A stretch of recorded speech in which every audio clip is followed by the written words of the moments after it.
Adult Public Services Specialist at the Ashland Branch of the Pamunkey Regional Library. I want to welcome you all to the library tonight for what I know is going to be a very interesting, informative, and educational evening hearing about early African American schools in Hanover County. First, I wanted to give a big shout out to Francine Hunter, who I'm glad I finally got to meet in person tonight, for pulling this event together, and also to the Ashland Museum for their support of this event. Just so everyone is aware, there will be an encore presentation of this evening at the Aylett Library next week, September 14th at 7 p.m. And also in 2 weeks, we will be reconvening here for another episode of the Hanover County Black Heritage Society Historical Guest Speaker Journey to hear from Bessett Hawthorne in African American Genealogy 101. So for tonight's presentation, we have three very distinguished presenters here, and I'll introduce them each, if you could give a quick wave. First, we have Mr. Earl J. Hunter, the past president of Hanover County and Virginia School Boards.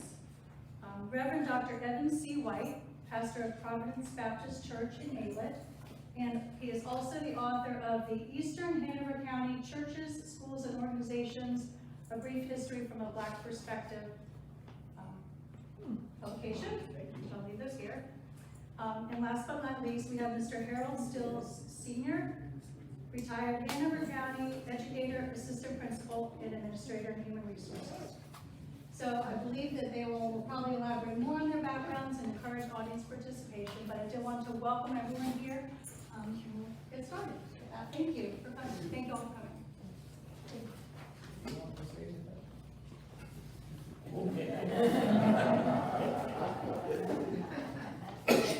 Well, good evening, everyone. Thank you for that presentation, and thank you for the invitation to have me to come and to be a part of this wonderful endeavor to review history, that we might continue our legacy as we walk up the road to liberation and complete freedom. I'm honored to be a part of this panel, also with my distinguished colleagues here to my right, and we appreciate them. We sort of got together a little bit and they drew straws and I had a short so I'm going first. But anyway, I think we all, most of us do know one another, and so we do appreciate the congeniality of being here. My wife is here with us this evening, and so we thank God for her being here. History is an ongoing story, and history cannot contain all facets of what is in view. I was thinking about that as well when I was putting the PowerPoint together and pulling some photographs together and then cropping the photograph. Well, you can go back to that PowerPoint presentation and re-enlarge that. So what I'm trying to say is, you only gonna get a snapshot. And so while we as a community of color have always complained, and rightly so, about the history of our community that has been negated and suppressed and left out. Movies have been made about untold stories and people in the shadows and backgrounds. And I'm well aware of that as also. But I also keep in mind that you can't tell it all. You cannot tell it all. And while some people are trying to remove books from libraries and suppress authors and things of that nature, and they're revising textbooks and everything, you cannot tell it all. All right? So we, I believe, are supposed to give our understanding, our impressions of our experiences, and I've been asked to sort of incorporate and sort of share a bit about this book that my wife and I pulled together. I don't really want to say that we wrote it. We did do some corrections with language and punctuations and things of that nature. But it took us months, and if not a few years, to go around to various persons' homes and to interview them, some on tape, some writing down. Some of them wrote theirs down, and we still have those handwritten copies, and I thank God for that. So I'm going to give a synopsis of my experience in Hanover County schools and the educational process that I was a part of, and also incorporate some of the information that is in this book that my wife and I pulled together that's pertaining to the subject matter at hand. In this book, there are histories of churches that were submitted at that time by the persons that are listed here. There's information about some of the schools throughout the county, not just eastern Hanover, but throughout the entire county from east to west. And those are histories that were submitted by the persons that are named here. And then there are a few organizations such as the Wright family and, of course, the Soul Seekers. And so I wonder why they say Soul Seekers. But anyhow, let us begin this process with the PowerPoint presentation. Let me see, that doesn't work here, so let's go ahead from the beginning.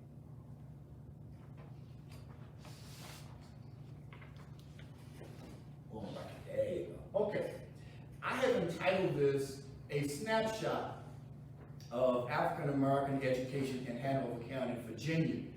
We have to stipulate that because there's a Hanover County in another state. This is presented to the Hanover County Black Heritage Society. In April of 1950, this is a article from a newspaper. My wife and myself, since we had produced this book many years ago, did some more investigation with the Library of Virginia and the Pamunkey Library as well. We got some books from the Pamunkey Library pertaining to Hanover County history and schools, and we were trying to find information about East End School, and we ran across a lot of other history as well. But in 1950, John and Gandy got its name. And here in 1955, the school board goes on record to abandon public schools if integration is enforced here. I'm giving this background because this is a part of what was the impetus for this book being brought together. There was a new teacher placed at Bethany in 1958, and a part of this article here has one of the person's names that are listed there that were really objecting to this new black teacher that was brought to the board by the PTA of the black school at that time. There was a need for additional black teachers, and this gentleman was opposed to that because other schools had needs. But anyway, then in 1958, at the same board meeting, additions again had been requested because the school that was built, they had to add on to it because there were more students there. This brief article here pertains to Pole Green Elementary School, which is where my wife went during part of her elementary school term. The name of the school originally was Pole Green School, but they decided to change the name to East End Elementary School. And that was because they were consolidating the 5 small Negro grade schools in the Pole Green area. this news article here in 1963 tells us that 8 Negroes were enrolled without incident at schools. And for some of our younger people who are with us this evening, you might not know what a Negro is. Haven't heard that term. Here is a photograph of a home economics class that was taught in a person's home. I did not capture the teacher name there, and of course it didn't have the students listed as well. And then this last news article says, colored industrial schools located in Hanover County. This is talking about Janie Porter Barrett and the Hanover Schools for Boys. Both of these schools operated under various names throughout their tenure. I grew to know them as the boys' school and as Janie Porter Barrett. My mother worked at Janie Porter Barrett, and my dad worked at the boys' school. In fact, we lived on the campus of the boys' school. Our pastor lived in the cottage with the boys there. Both of these institutions were really jails and prisons.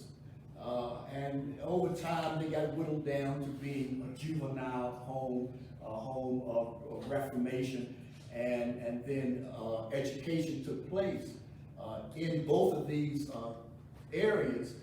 At the boys' school, classes were taught and boys did learn. So with that background, very quickly, we have here a scripture because it burdened our heart, my wife and myself, about what was going on in our lives and in our community's lives back in the 80s. And it led to this confluence of information. And so Joshua raises a question that in times to come, children will ask, somebody is going to ask, what's the meaning of all of this? What's the meaning of Lee Circle and Richmond there with no statue, and now they're planning to put trees there, and the whole monument avenue? What's the meaning of the school down the road, John and Gandy, and the schools across the county here? Our schools and our churches, I believe, are the stones that have been taken from the riverbed of our journey. Joshua instructed the grown men there to go back into the water, pull out some stones, and place them over here on the other side as a monument, and that will always trigger a thought that we can recall and be able to tell the stories. And so we must articulate, we are the older generation now. We must articulate these stories, and these persons in this book, many of them have gone on now. And so they articulated, they wrote down their information. And so we will look at some of that information this evening.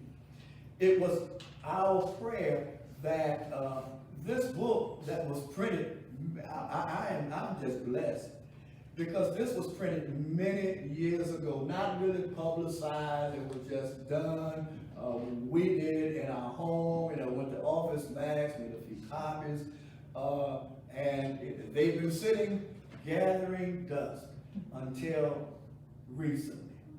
And we thank God that that last statement is true, that this work is being a blessing to our entire community, not just the one that I am most familiar with. And this is the book here. This book, we're thankful, has been copyrighted, so the material in it is under those auspices. Here we see a photograph, and this photograph has been bannered around different places. I don't own this photograph, but I've seen it in other books. Some people who did some history in the library in Mechanicsville had a beautiful display with many pictures a couple of years ago. And my wife and I visited that display and took photographs just about every artifact that we saw there. But this is that picture from around the 1930s. Now, why am I going to look at Pole Green School? Because this photograph of some students who attended Pole Green School, at least one of them, my wife knows. Her dad is in that photograph. Her aunt, uncle, her mother too is in that photograph. Other people that you may know are in that photograph. And so this is part of our legacy here. Amen. And that's from around the 1930s. Now, my wife, as I said, attended Pole Green for at least 1 year while East End was being built, and then East End opened, and they had to walk from her house a mile and a half away. My dad used to tell the story that he had to walk to school 5 miles uphill both ways. And had to cut the wood and start the fire when he got to school. You all know about that type of thing. This is the old John and Gandy school, that high school that I am familiar with as well. I remember that school. I was in that. I didn't go to school there, but I was in that building a few times. And some of you all did matriculate through that, as a couple right here. And in my research of digging stills and Earl, a lot of information I read, they would call the Negro schools training schools. Yes. And I'm going to research why were our schools called training schools while other schools were called high schools. But anyway, let us move on. In these schools, you are familiar with them. The same teacher taught several generations. One of the teachers who taught my wife's dad and mom taught her older sister, younger sisters, aunts and uncles. The same teacher. And the same teacher made social visits to the community. Y'all remember that? Yep. This was our community. Maybe the other communities had this type of history as well. I don't know. But I know in our community, the teacher made social calls. And the teachers were respected by everybody. Not like it is now. It was a high profession. People wanted to be teachers and school teachers. Many of you all aspired to fill those types of roles. And I'm thankful. Some of these names that I'm going to list now are the ones who gave me information pertaining to the schools. Reverend Ben Jackson, you will know these names. Miss Ida Bates, John and Sadie Fleming. How many of you all took home ec and 4-H vocational ed? Elizabeth Stills. I interviewed her to get information. Philip Fox, Luther Holmes, Diggin Robert Dandridge, Ola Randolph, and Edna Sherman. Now Edna, I'm going to pick on her in just a moment and give you some excerpts about some of her history pertaining to the educational process in the Negro schools, African American, the black schools, the colored schools. Edna says in the 1930s, there was only one school in her area for Negroes, and that was Pole Green School. She says prayer was an essential part of the daily ritual. Morning devotionals consisted of Bible verses, recitations, prayer, and even some nursery rhymes. Again, picking on my dad, him and his sisters, when they would meet, they would quote Bible verses. I'm talking about being adults. Both of them would quote them, almost a whole chapter I'm a preacher. I have a hard time getting John 3:16.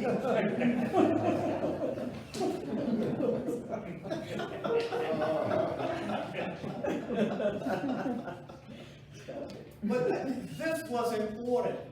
A few weeks ago, I preached a sermon about going back because I was preparing to go back to school. Going backwards is not a bad thing. There are so many things I wish we could go back to. We've gotten so far away from it, we don't know our head from a hole in the ground. The school day even closed with prayer. And she says we didn't have a problem with prayer in school as we do today, and discipline. Who knew? It was not a problem. The teacher had the general authority, and some of y'all used to crack over the fingers, right? To administer the discipline program. And Miss Sherman says we were hurt, but we were made better citizens. There's some things I wish we could go back to. Can't do it now. And in our community, you've heard this before. Books came from wherever we could get them. I can remember myself in school getting a newspaper or a grocery bag and ripping that thing out, and open and wrapping the book up, and then we had to rent books and put our names in it and turn them in at the end of the school year, and the school teachers would examine those books to make sure we didn't mark them up. You don't know how to match them up. They were all hand-me-down.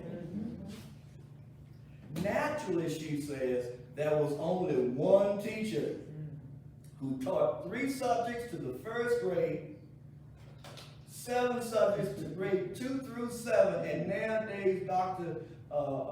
Gill is having a hard time finding teachers to be an aide in the class.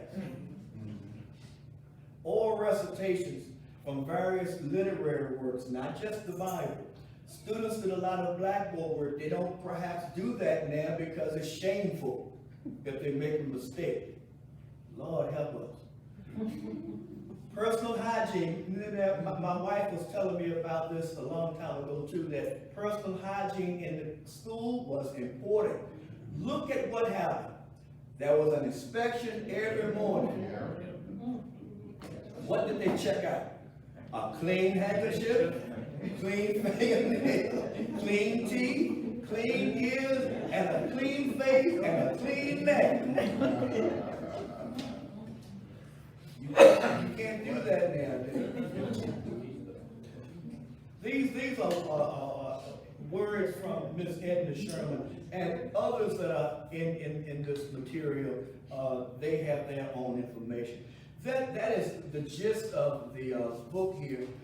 I went to Gandhi from the 1st through the 7th grade, and I was one of those that when integration was first started, and so either I or my parents together chose to go to Patrick Henry. So I went to Patrick Henry for the 8th grade, and then my mom passed away, and from the 9th grade on, I went to Garfield High School in Prince William County. That's where I graduated from.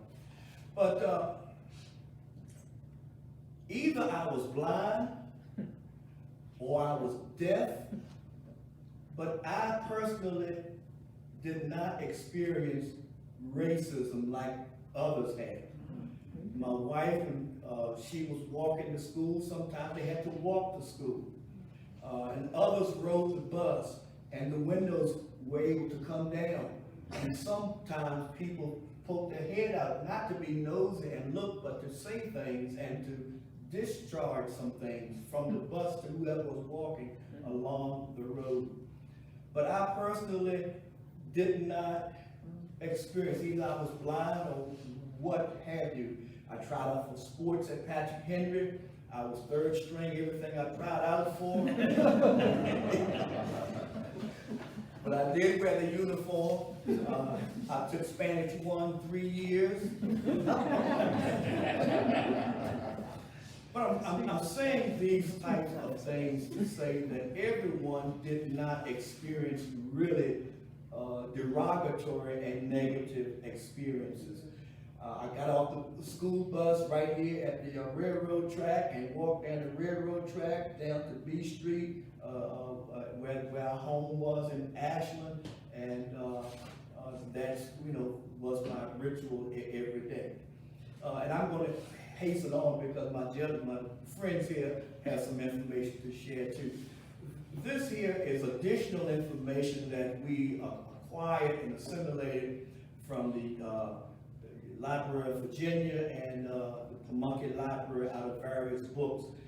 These is school children, don't know where. We think it's Pole Green School, and I just point to this lady right in front of that door. Might be my wife's grandmother.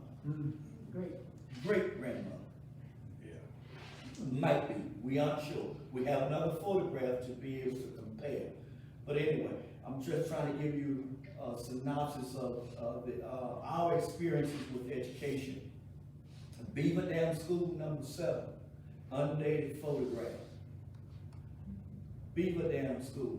Some of these photographs came out of books from the library, the Pamunkey Library. I gotta promote that because you all are recording this. And others were snapshots taken from a display that was presented at the Mechanicsville Library a couple of years ago. And those 3 photographs over there are a small portion. I just would like to share that the historical display that you referred to at least twice, that display was presented by the Hanover County Black Heritage Society in collaboration with the Pamunkey Library. Okay, thank you. Thank you. Y'all heard that. Good. Ebenezer School on Scotchtown Road. Rock Hill School around 1955. Some of you all may have gone there. Georgetown School. Gumtree School.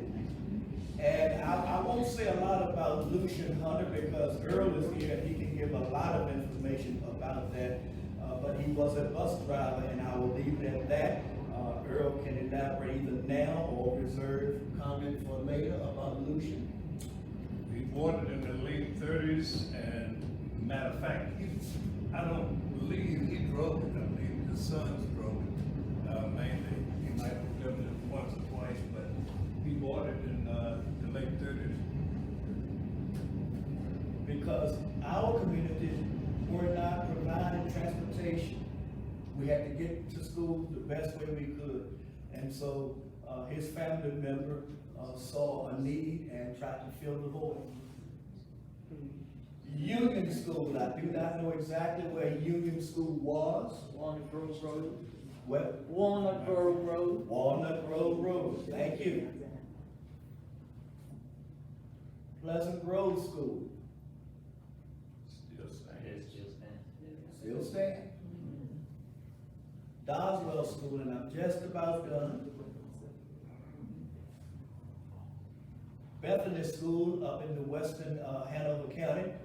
The principal there at that time was W.R. Clater, who happened to have been a deacon at First Union, and some of his staff there. Here's Bethany School, Ms. Louise Pryor in 1953, 5th grade students. How many of you all remember this lady? Yes. What's her name? Eunice? Oh, it's up there. That's a trick question.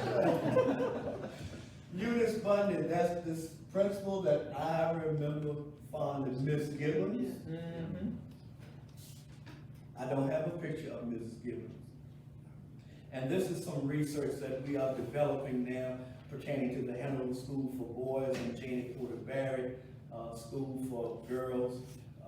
And this was a cottage which was called an honor cottage at what was then known as the Virginia Industrial School for Colored Girls, which was actually J.P. Barrett. Thank you. Thank you.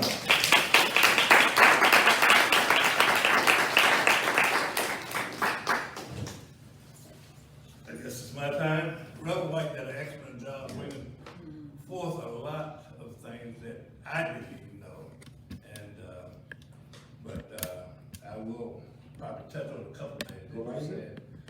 My time on the board began, I guess I should back up. I walked to school also 2.5, 3 miles each way. Yeah, even though my grandfather had bought a school bus in the late 30s, 51, we were walking to school for the next 4 years. And my father and mother probably, and I don't know, maybe uncle and aunt, went to the school board for 4 years before a bus picked us up. And we transferred from Pole Green to Pleasant Grove in order to get the bus that was coming to Ashland to get a ride. And that's where we went for the next, 4 years through the 7th grade. And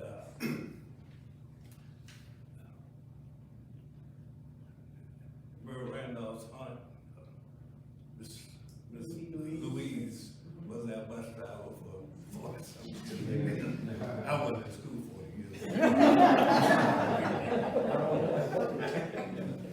But that was my beginning. My cousin Clarence Hunter and myself and sisters, the 4 of us walked for 4 years. That school, Pole Green, Reverend White mentioned, was changed to East End. And when it was changed from Pole Green to East End, my parents, mainly my mother, was a custodian there for years. And we got off the school bus coming from Ashland and helped clean that building up for a number of years. I think until about 61, 62, when James Randall Brooks took it over. And my mother went to work somewhere else, I think A's Rockets. But that was my beginning in Hanover schools. And I did go to that training school for math and for history. It was not a high school, but going to John and Gandy was an enlightening thing, because going from a 2-room to a 3-room and then to a big brick building and seeing a gym with basketball goals, it was phenomenal. It was phenomenal. It was an experience that was delightful. That's all I can say. But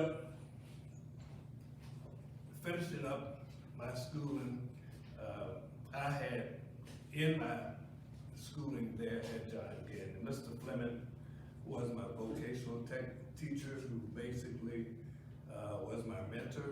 He had taught my father. He took me, along with his son and 2 other friends, to Virginia State. Got us a road, okay? And that was another eye-opening for me, going to, but I had gone to Virginia State. I went to Virginia State with Mrs. Fleming, under the begging of my Aunt Lacey, telling my father to let him go. I was going there to receive a $25 savings bond for writing up my summer activities. And it was a 4-H convention, and that was my first attendant at 14 years old, going to college, campus. So I knew nothing but Virginia State College, and that's where I wanted to go. And so that's where I went, and Mr. Fleming took me there.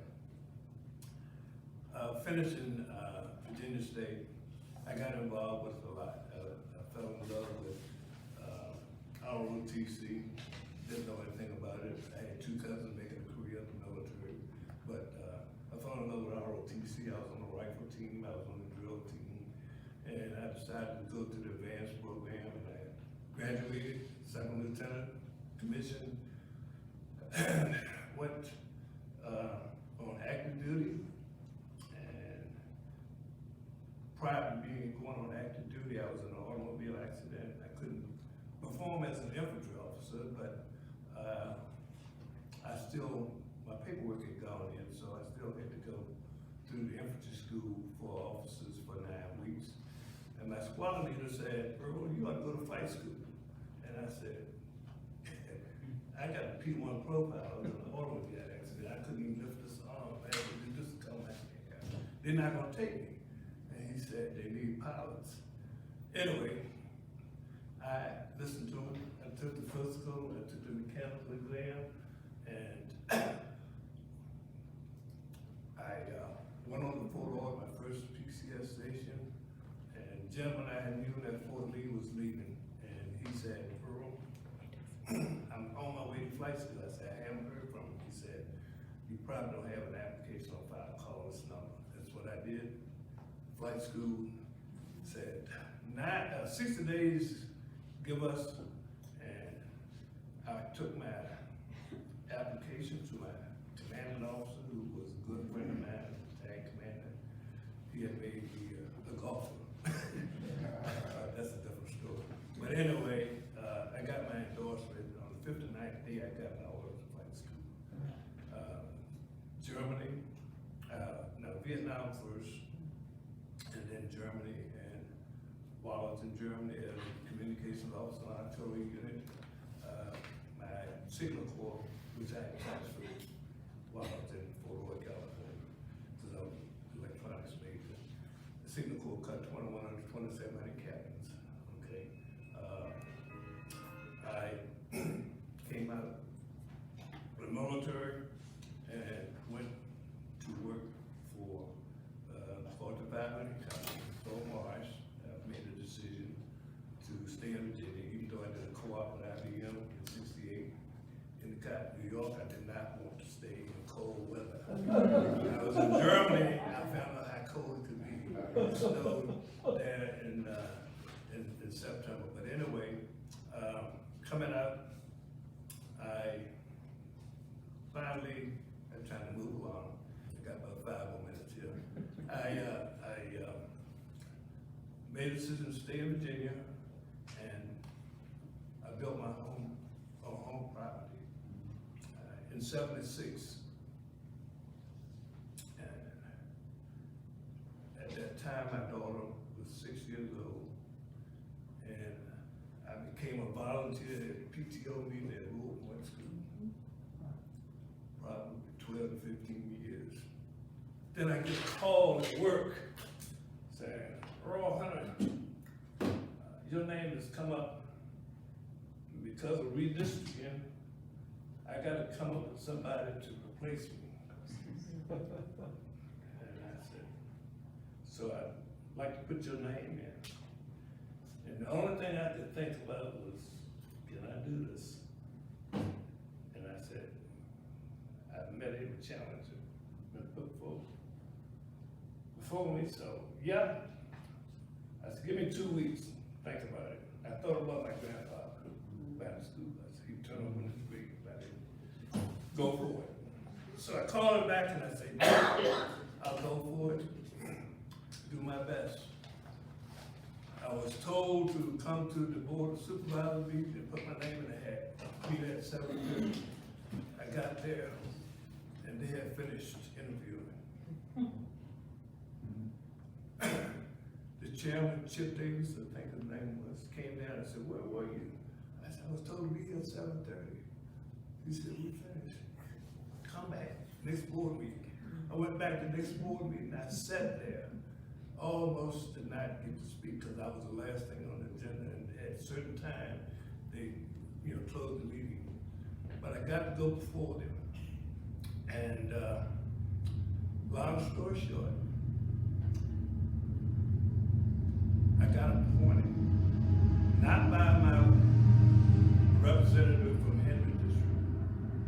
I don't know what was going on between he and the rest of the Board of Supervisors, but he did not put my name in. My Aunt Lacey and I went to work after that, and we called out the supervisors, and I got all 6 of their votes. That's how I got it.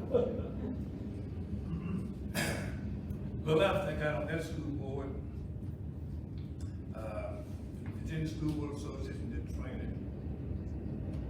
And let me back up one thing, 1 minute here. One lady sitting right here, yeah, She was a mentor for me while I was on the school board. Raise your hand, Sue Forbes Watson. And I understand it more than 36 years she was on that board. But she mentored me along with John Gordon and a few other folks. And I became chairman. And I went to training at VSBA, Virginia School Association. And before I look, I was on that board also. Okay. During my time on my board, there were people that came forward. You know, we had a gentleman's agreement, we would go with two terms, 2 years at a time. And some folks would come forward and that went to Virginia School Board Association for training. And Sue and I know the two of us and a couple other folks, so they weren't ready to be chairman of that board because they weren't being trained to take care of the board activities. But we made it through that, went to Virginia School Board Association, and there I also became president of that board. And I was on that board for an extended amount of time. I think 8 years was max you could do. And John Gordon and I were the first two from Hanover to go to the National School Board Convention. And that was eye-opening. And from then on, our superintendent always put in the budget to at least, 2 to 4 people go to national, which, one national you found out what other states did. Okay. Now let me look back here and make sure I covered what I want to say. Oh, during the time I was on my school board, we built 12 educational facilities to include 2 high schools, vocational tech building, alternative building. We started ROTC for students.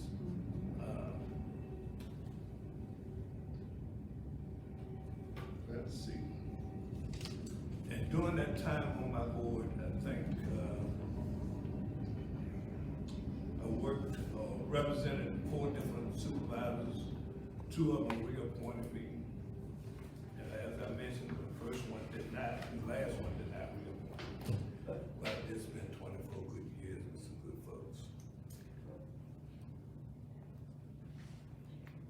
We hired some great superintendents,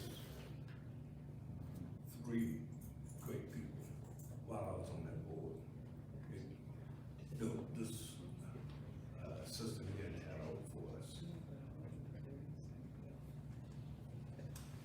Currently, I am on the Untold Stories committee. I'm on the a lifetime member of NAACP and also on the board for Hanover County.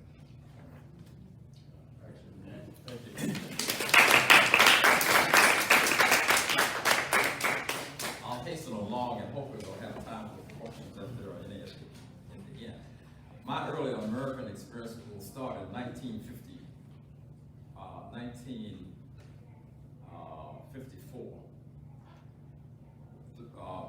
Prior to that, I attended Bethany Elementary School. And I'm not going into detail about physical schools. I'm going to talk about what went on in the classrooms and in the homes, hopefully. Because I remember in earlier years when we would get furniture, and you've heard this before in Untold Stories, we would wonder who these people were whose names had been called in the desk. And you'd get only one new desk. And if you got to school early enough, you would run and get to that desk. But at lunchtime, during recess, somebody would take your stuff out of the desk and put their stuff in. So if you got a chance to sit at that new desk for a half day, it was a blessing. That was 3 years before 1954, but I made the decision that once the decision was handed down that I really wanted to go to John and Gandy because my older sister and brothers had gone to that school, and I really wanted to go myself. So I didn't look upon that decision with any degree of enthusiasm at all, because I wanted to go to John F. Kennedy. In the homes during that time, the prevailing opinion probably was conform and comply. And I'll come back and revisit that. Because when I went to Gandy, our teachers, counselor, administrator told us that our world would be different from theirs. So it was their role to prepare us for that age which was to come. And so they did. And one of the things that I remember in my senior year, the guidance counselor brought in some notables like Dr. Paul Nichols, Henry Marsh, Doug Wilder, to serve as mentors for us. And I remember that very well. It was very helpful that they did that. In 1966, my first teacher assignment was at what was then Lee Davis High School. And all of a sudden, all of what had been talked about during my high school years from 57 to 62 came into play. Because there I was at Lee Davis High School. And I must say that I don't know what was talked about in the white folk homes, but I do know that I always say this, that Mr. Aylett could have made my life hell, but he didn't. He and Mrs. Talley and Mrs. Bowles were nice people. And I'll say that anyway. He had prepared that faculty well. Because I don't have any horror stories to tell about my days at Lee Davis High School. And I attribute that to Mr. Aylett. To give you some examples of what I never shall forget, my first week of school, I collected money for books or what have you. When I went to the office to report, I grabbed the money out of the desk drawer prior to going to the office. And when I got to the office and Mrs. Talley counted my money, I was $10 short. I immediately reached my pocket, put the $10 there. Went back to the room it was the next day. I found that $10 check underneath some papers in my desk drawer. I went to Mr. Aylett and I told him, I said, when I came here a couple of days ago or yesterday, I thought I was $10 short, but I found this check. And I want this check to be submitted because I don't want the date to be stale on the check. He looked at me, laughed, slapped me on the back, took me over to Mrs. Talley and said, write him a check, give him $10 for this check. And I thought about that. I said, I do not want my name to be besmirched as the first black person coming to Lee Davis High School. And you heard me say this, in life, the role that you play is as important as the job that you do. Yes, right. Yes. And I wanted to make sure that I was playing a good role. I was going to try to do a good job. But all of the homes probably had, there were folk who probably talked about different things, because I never shall forget, and this was an old story. Again, I had a student who asked me, are you sure you're ready to teach us? And that same student was the one who questioned whether or not 0 was a number. And I'm saying to myself, oh yeah, I'm ready. But they said you as a representative to check on me, so I know I'm ready. There was another, I never shall forget, September 30th, my first year. The assistant principal came by my room at 3:05. He said, Mr. Steele, I want you to be here at 6 o'clock. Take tickets at the game, at the football game. I didn't say anything. I didn't say yes or no. I didn't show up at 6 o'clock. That Monday, I got a note in my box, see me. And you gotta understand, Mr. Earl, if he wrote S-E-E, me, it wasn't so bad. But if he wrote C, it was bad. I got a C and And I went to him, and he put the note on his desk, what is this all about? He said, I understand that, I won't say his name, came by your room and asked you to be at the game at 6 o'clock on Friday. That's Mr. Earl. He didn't ask me, he told me. And I said, the reason I didn't show, I didn't tell him that I was coming. I didn't say anything. I said, I had gotten married in July, and we were poor. And that was my first check.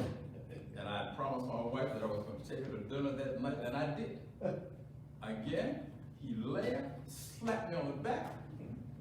Everything was fine. That's how I knew what had gone on in that man's home and in his heart. Because I said before, he could have made my life a living hell, but he didn't. And I want to talk to you about moving the needle. Moving the needle. Now, I mentioned that in my home was conformity and compliance. I revisited that in my Gandhi days. When I got to Lee Davis and I became an assistant principal, I was still operating on conformity and compliance. Some of the black students started to quietly rebel. And I never shall forget the late Pastor Giles at First Union. He said, meet me at my church at 3 o'clock on Sunday afternoon. And when I drove up in the yard, a lot of people, a lot of cars, somehow he had gotten the word to all of those, well, most of those black kids to meet him there, and they were there. We had a good talk.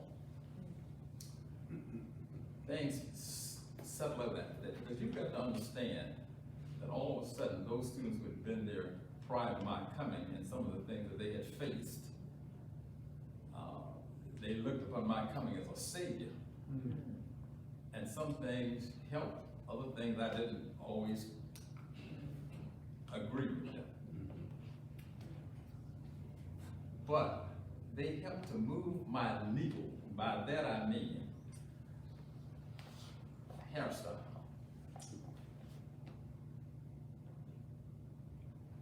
The students were frowned upon if they wore their hair in braids.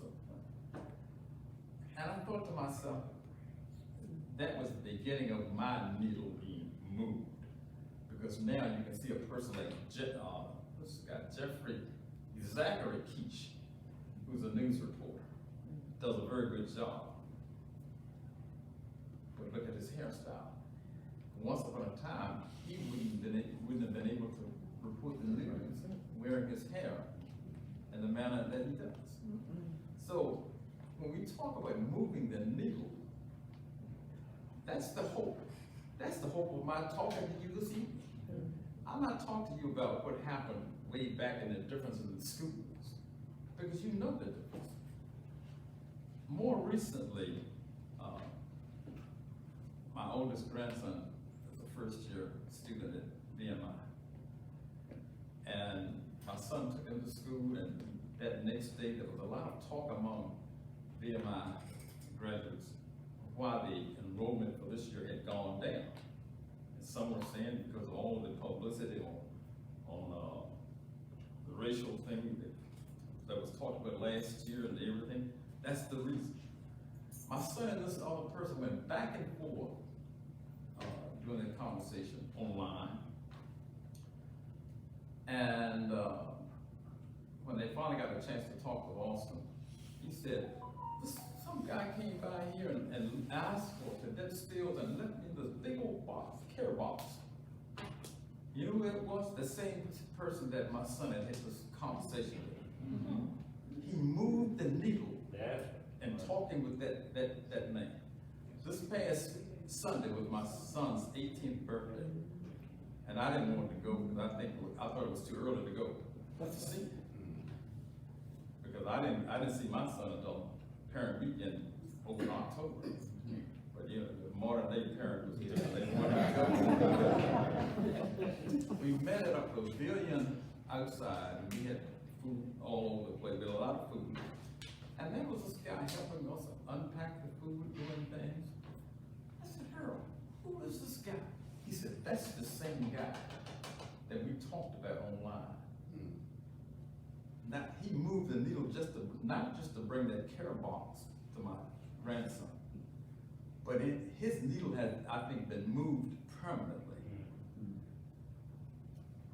I always say, I can always say, but I say now, that we teach, and I've come up with a lot of quotes during my time. You haven't heard of them because I'm not famous. But I said, we teach both to preserve and to enlighten. We teach both to preserve and to enlighten. And that's the hope. And that's the hope for this generation and perhaps generations to come. I also say another of my quotes is that when we talk about moving the needle, some things that happened in my career, I never shall forget. I served as an assistant principal under Mr. Aylett. And later, I decided that, I think I was may have been in the central office, and I decided that I'm going to apply for a principal's position. And an elementary position became available.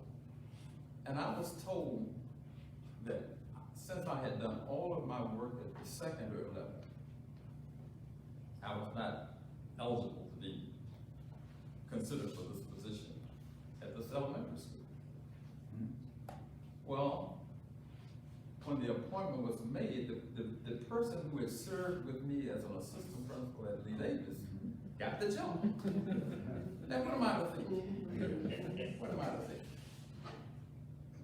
And when Mr. Aylett died in 1973, there were two assistant principals. We were named co-principal. Now, I had gotten my master's degree in 1971. I was fully endorsed. I agreed to serve as a co-principal. I did it then, I wouldn't do it now. Just like those students who integrated Patrick Henry and Lee Davis in '63, when they were interviewed some years later, all of them said that they did it then, but they wouldn't do it again. And they did it out of respect for their parents. I understand how things can be at certain times. When a person formulates a premise in a certain paradigm to conform with those around him, you know, that person who is different, that person who stands out, that's why we give credit to Mr. Aylett. The paradigm, no doubt, at that point in time was to be hard on anyone who dares to come over into my world. But he wasn't like that. So his premise was not the same as perhaps the majority of folk at that time. And I applaud him for that. When I talk about striking a balance between playing the role and doing the job, there have been times in my career that I was so busy playing the role that my job was not effective. I'll admit that. Because I understand that as a person of my race, if I do something and mess up, I besmirch the entire race. I understand that my white counterpart can mess up, and that person will be considered an anomaly. But it's not true with me. So, sure, I played the role too well sometimes. I never became a principal while I served in Hanover.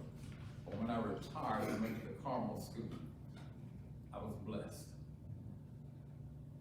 I started it as a classroom teacher. I was approached 3 times about heading the school, and all I want to do is supplement my retirement. The third time I was asked, I accepted. And I thought about that. What didn't happen in my career as a public educator happened as a Christian school educator. So I look at that, and I want to end with another of my quotes. And that which confounds you confronts you. That which confounds you confronts you. We've got to get our act together. I thought to myself, I said, when I was coming along and being in Hanover, the rule was not to make the 6 o'clock meetings. And now we find ourselves always on the 6 o'clock meetings. Because that which confounds us is confronting us, and we're not prepared. We have to get ourselves ready for that which confounds us. That's the end of my talk. If there are questions, I will be happy to answer.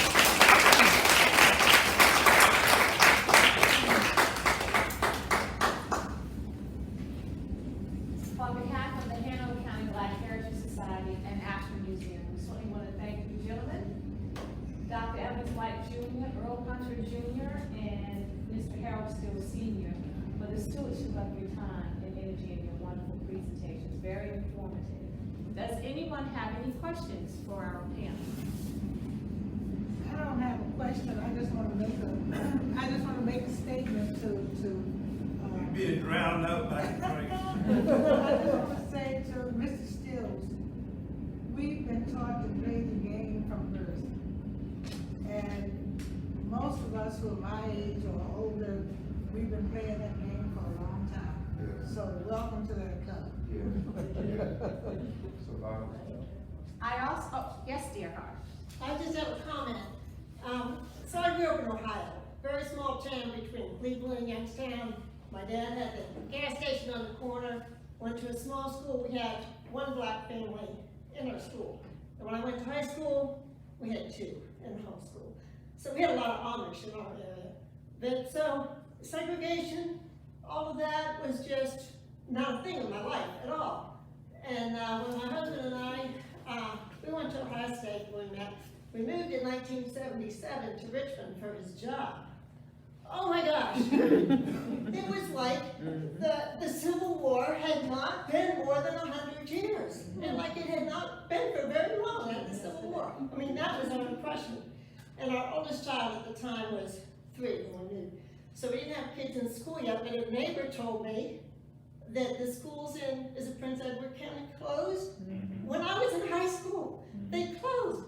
How could that be, we thought?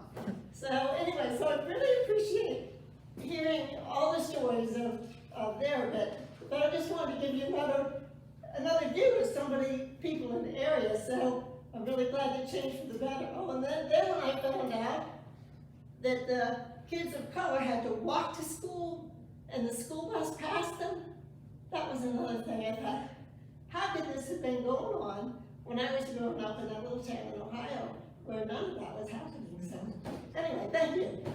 Oh, and also, Mrs. Sherman, you talked about, she's the one that lived to be 105. Is it the same one? No. Okay. Oh, I knew her from the farmer's market, she used to come by. What do you think about Shelton? What's that? What do you think about I'd like to address this to Mr. Stills.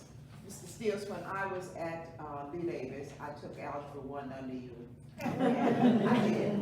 I got A's and B's, okay? At Stonewall, I was at a Mrs. Slusher, who put me in the back of the class because I was the only black student in there. And I didn't try, and she didn't care if I cared. But it made a big difference when we saw people of color teaching us and encouraging us. And today is quite important too, because men in schools make a big difference to our young people. Not just the boys, but the girls too. But I did well in your algebra class because you cared. And back then, our black educators cared about us. As you said, they came and visit your homes. And if you did wrong, they told your mom. You got 2 persons. You got one at school, you got another one when you got home. But we cared and looked out for one another. When I got to Lee Davis, I didn't know where the counselor was. And nobody tried to approach me. I was in all college preparatory classes, and I was in all of my classes by myself, except for the last year. I was in class with Thomas Dandridge and Bernard Giles, okay? And it was a struggle. It was truly a struggle, because we were just put out there. I remember when I first went to Lee Davis, and I was going up the steps by the library, and there was a young 3 white fellows standing there, told me I had to walk around. I said, I'm not walking around. And I dropped my book bag, because I had 3 cousins and a brother. I didn't have a problem with that. And this is the thing, I walked up the steps, because I kicked one of them. When I got my job with the Hanover County Sheriff's Office, that same person that told me not to walk up the steps was applying for a job. He had on a blue jacket, gray slacks, a white shirt, fried boots with the Confederate necktie. And you know what my choice words were. I sure hope they don't hire that person, okay? But I can say, as today, the needle was moved, because that person there, I consider a friend. He didn't remember what he had done that day at Lee Davis when I was going up the steps. But I brought it to his remembrance, because it bothered me for a long time. And I went home and I talked to my mother about it, and she said to me, Sue, you don't want to be there, and they don't want you there any more than you don't want to be there. And that's when I made up my mind, I'm going to Lee Davis for education, not for people. But it was still a struggle. You know, something I'd like to say. Sometimes the intent is to correct behavior, and that's what Mr. Aylett did for me. I'm glad he did it for you, because he gave the students hell. Oh. I heard you, I listened to your whole story. I don't know if the rest of y'all was there, but he gave us pure hell. Yeah. And what I was getting ready to say, I had a student one time who, I handed her paper back, and she said, you made a mistake on my paper. And I corrected it and gave her the point. And I'm saying to myself, I don't think I made that mistake, but I'll find out the next time. So the next time we had a test, I made a copy of her paper. She handed the papers back, and she came to me and said, she said, you made a mistake on my paper in correcting this. I reached in my desk drawer and I pulled up the copy of the test, and it said, this is the test paper that you passed, and I made a copy of it. She had changed it. And I guess she wondered, are you going to take me to the office? I didn't take her to the office. Yeah, what you said. Because I had corrected that behavior. I let her know. I found you out. And you're lying to me. I didn't take her to the office to get her into more trouble. I had corrected that myself. I had a student who wants to pay. What are you going to do to me? Take me to Mr. Aylett? I said, no. You don't behave for me. You know, I'm not going to take you to the office. You're going to behave for me. The idea is to correct the behavior, not to always get a person into more trouble. That's just me.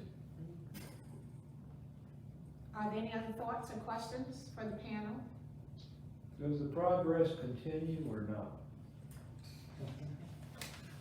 Speaking of the, I'm sorry. I'm just a general question. Do y'all see any progress today or not? Perhaps there have been some, but it doesn't follow along a continuum. No. It has peaks and valleys. And I concur with what Stills is saying. And I like that he's talked about moving the needle. Back in the late 1990s, myself, Reverend Swan, the late Joe Giles, and Reverend Earl Hall began meeting with Superintendent Roberson at the time to discuss the disparity of discipline in the schools towards children of color and how it's different from others.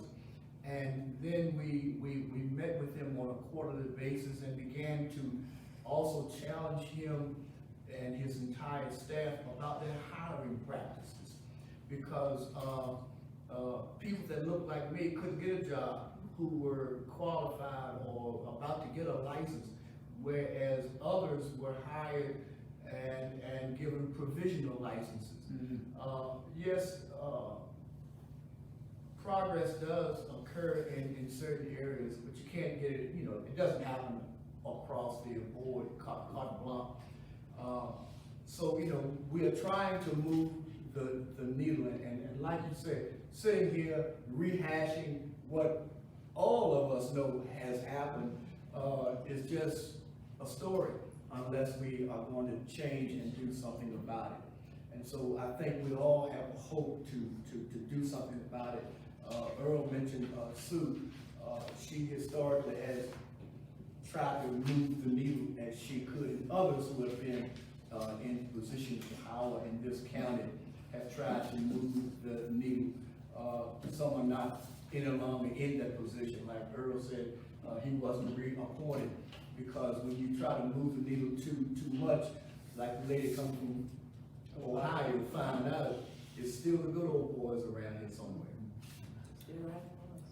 I, during my time on the board, working with the different supervisors, 2 of them had me in their homes. The other 2 did not. I was invited to cookouts and whatever, but the other 2, no. So, you got, and Sue, I've been in Sue house probably more times than any other board member on the board. Sue is top notch. And that's what we need more than hell. We don't have it, but we need it. It's not there yet. You see what's coming before the NAACP all the time. It's a shame. We got board members now that don't have kids in the school. Their grandfathers. They ought to be like me, retired.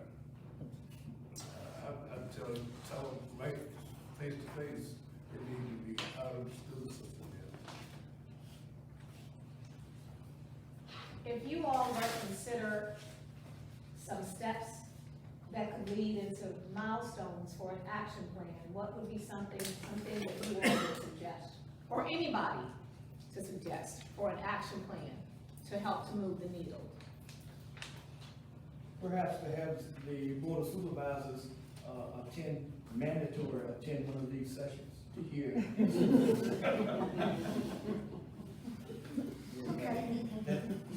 That would help, perhaps. Some things you're not going to ever change, but at least you've been exposed to. I think sometimes we become too complacent with where we are in our lives, and we don't think about there's a needle that we move for younger people's lives. We need to know what's going on in our schools. We need to know what the teachers are doing. We need to know how they're treating our students. We need to be aware. Just don't throw our children in the schools and say, okay, they're going to be educated. You have to stay behind the program and see what's going on with them and encourage them. They may not be your children, but encourage our young people. They need a lot of encouragement right now, because there's so many things going on with our young people now. So many things. And we all are aware of these things, but I think that we need to be more involved and active in what's going on with our children. And how do we get also our children to understand they have not arrived? Some of them are yes, they need to be involved as well. Some of them are, I guess, think they have arrived and are complacent, maybe, sort of, if I'm explaining it the right way. As I would put it, Rose, they think they're Caucasians because we're all lumped together. Until they get out here, like my son had the experience, and they called him an N-word, and he was bothered by that, because he was with his friend, and why would somebody say something to me like that? Because we all grew up together. We played football together, baseball together, and we do all of this stuff together. But he was on 460 down in Suffolk County, and his friend went to use the bathroom 2 years ago, and they told him he couldn't use it. Wake up call, Randy. 2 years ago, the man told him, no, you cannot use the bathroom. But he was very comfortable in his world. And sometimes those worlds need to be routed.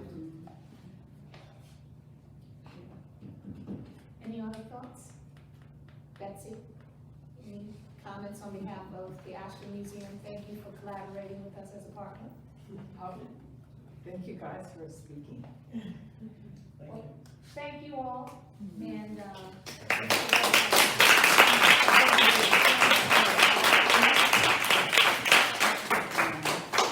I just want to know if Reverend White had any more books. Yes. and actually, the two books that are on display over there, Reverend White, and then also like to thank First Lady Rose White, she's a co-author of that book.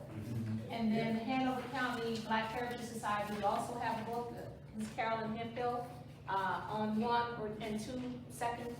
two-room schools. And other information which is located at the Hanover County Black Heritage Society Museum, just a few blocks from here, literally, so. We have a meeting on the 15th. Did you all hear our current president, Sue Right. Sue Randolph Nelson? Yes, What was we that? have a meeting on Thursday, the 15th, at the Henry Clay Inn, and we would encourage each and every one of you to please be a part of it, because it's about what we are talking about, getting our history together, being proud of what we have, what we've done, and where we're going. So if you have time at 5:30 on next Thursday at Henry Clay Inn, we will be meeting. Everybody's invited, and anybody can come. So one other thing, Yes. the exhibit at the Virginia, Library of Virginia, Go right John ahead. Gandy. Uh-huh. And there's an exhibit at the Library of Virginia, in Richmond on unidentified African Americans who attended John and Gandy High School from 1964, when was it, 19 what? What year was it? 54. 54 to 60, 54 to 64. And, it's on the wall there at the Library of Virginia. We're gonna be doing some things here at this library as well as at the John M. Gandy High School building, which is the board of, school on that office now. That's the kind of, we'll make you aware when all of that's happening. But you can Google and see the exhibit on, Library of Virginia Facebook page. I think it is a website. Okay, thank you all, have a wonderful evening and take good care and be safe.